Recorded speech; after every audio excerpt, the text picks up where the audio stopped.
Hare Krishna. Please accept my humble obeisances. All glories to Srila Prabhupada. During the last years since Prabhupada came to America, there has been many attempts of devotee communities, and unfortunately they haven't been very successful.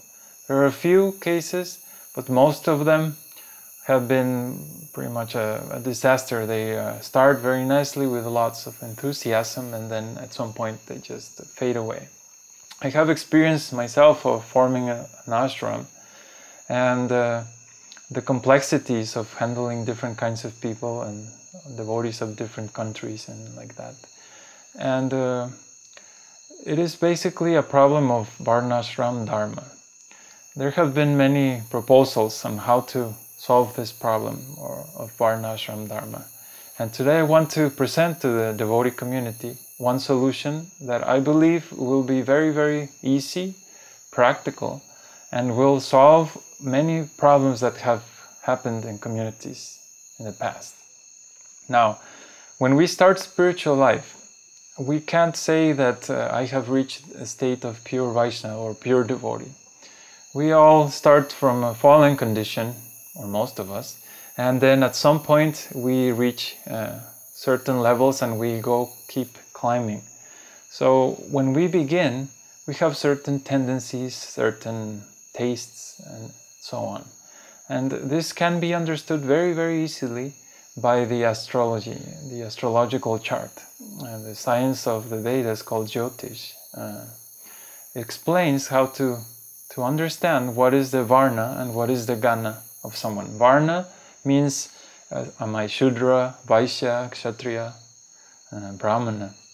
And Gana means there's three categories, in which one is Rakshasa, Man or Manhushya, and demigod or godly Gana. So these three Ganas are three main categories which each human being can belong to.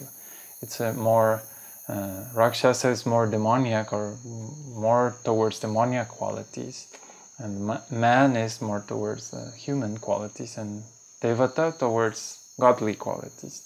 So before we reach the stage of pure devotional service, we have these material bodies and these tendencies, these tastes. So why don't we apply this knowledge of astrology? That it's very easy these days. Maybe 30, 50 years ago there were no computers, so we couldn't do it. But now it's very, very easy just to click a little bit on the computer, learn how to calculate, and determine, what is my main Varna, what is my duty. Many times in Bhagavad Gita, Krishna will say, it's better to perform your duty than someone else's duty, or perform your duty and don't hesitate. Things like that refer to one particular duty. He talks to Arjuna many times that you're a fighter, you should not do what a Brahmana does, that no fighting, He specifically talks to Arjuna by Varna, by being a Kshatriya. And we can't say that Arjuna was not a pure devotee, but even then we see that there's this discrimination. So my proposal is that we focus our knowledge of Varnashram Dharma to organize devotees, not to say you're fallen or you're not fallen or whatever, but just simply to organize socially within a context of a group to perform the normal activities, how to make a living and things like that. And then when everybody gets together, then there's no problem of who's who, because when the devotees gather together to chant the holy name, it's all transcendental. It doesn't, it's not affected by the material body and all that stuff. So I will show in the comment section of this video how to calculate your own Varna and your own Gana, and try to see with the eyes of astrology that, for example, in my case, I'm Vaishya.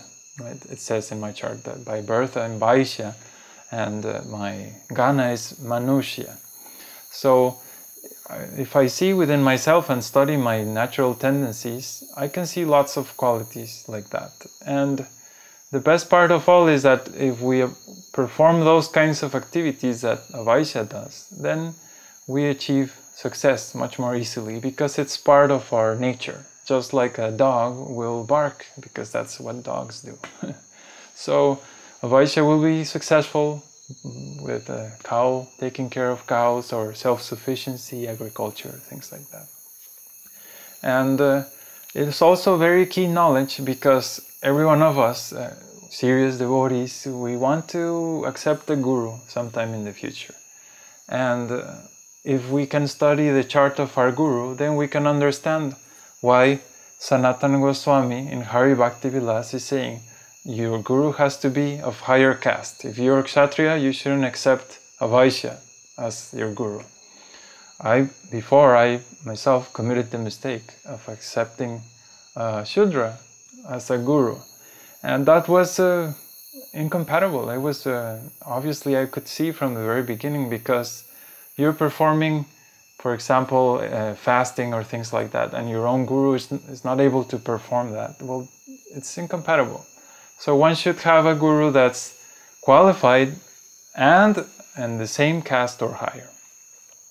And this, I hope, helps many devotees, because I've also seen so many cases that devotees get disappointed that, oh, my guru fell down, or they don't really develop affection towards their guru. And that's another reason why I propose, if you're going to be initiated by someone and you're going to dedicate your life to serving a guru, well, make sure what's your own Varna and what's your guru's Varna. For example, it's well known that the ganas of Rakshasa and the demigod, or in other words, the demons and the demigods, they're always fighting. And to have an incompatible relationship, for example, in marriage, it's well known in the astrology science that if the couple, one is Rakshasa and another is Deva, you don't put them together to marry, because they will always fight. So it's the same with a guru. You want a guru who's always compatible, that can guide you and elevate you, not that you're always going to be arguing or having some disagreement. That way, the dedication to the guru will remain for all life. And I hope to contribute to the Vaishnava community worldwide, and I've been testing this system so far, and it's pretty simple, and it's just based on your own nakshatra and the quarter of the nakshatra. Each nakshatra or constellation is divided in 4 parts. So I'll explain the details and the description of this video, and please write any questions or visit our website, thevedicway.org. Thank you. Hare Krishna.